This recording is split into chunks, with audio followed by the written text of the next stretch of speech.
আমরা আজকে শিখব 30 ডিগ্রি কোণ এবং 60 ডিগ্রি কোণ রুল ক্যাম্পাস দিয়ে, মানে চাঁদা ছাড়াই কীভাবে আমরা অঙ্কন করব। তো প্রথমে আমরা যেগুলো 30 ডিগ্রি কোণ অঙ্কন করতে যাই, তো যে কোনো একটা রেখাংশ নিতে হবে।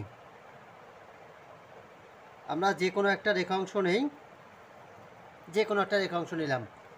এখন এই বিন্দুতে যেগুলো আমি 30 ডিগ্রি কোণ অঙ্কন করতে যাই, তাহলে যে কোনো একটা ব্যাসার্ধ নিয়ে, যে কোনো মাপে একটা ব্যাসার্ধ নিয়ে একটা বৃত্তচাপ আঁকতে হবে। এভাবে একটা বৃত্তচাপ আঁকতে হবে। ওই একই যে ব্যাসার্ধটা আছে, ওই ব্যাসার্ধ নিয়ে এখানে আরেকটা বৃত্তচাপ আঁকতে হবে। এই বৃত্তচাপটা এই পর্যন্ত নামে যেতে হবে।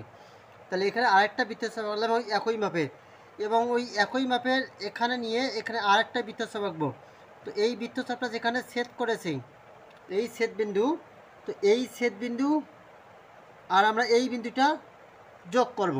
তো যোগ করলে আমাদের 60 ডিগ্রি কোণ না 30 ডিগ্রি কোণ তৈরি হয়ে যাবে। তো এইটা যোগ করলাম, তাহলে এই কোণটা হচ্ছে আমাদের কি 30 ডিগ্রি।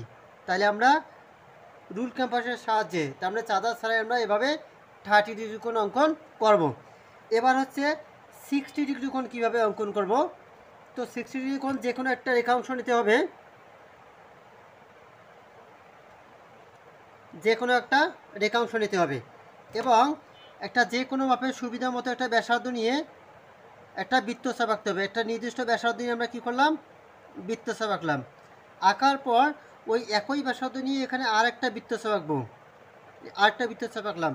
এখন এখানে যোগ করে দিলে এই পয়েন্ট এবং এই বিন্দুটা যোগ করে দিলে হবে আমাদের 60 ডিগ্রি কোণ।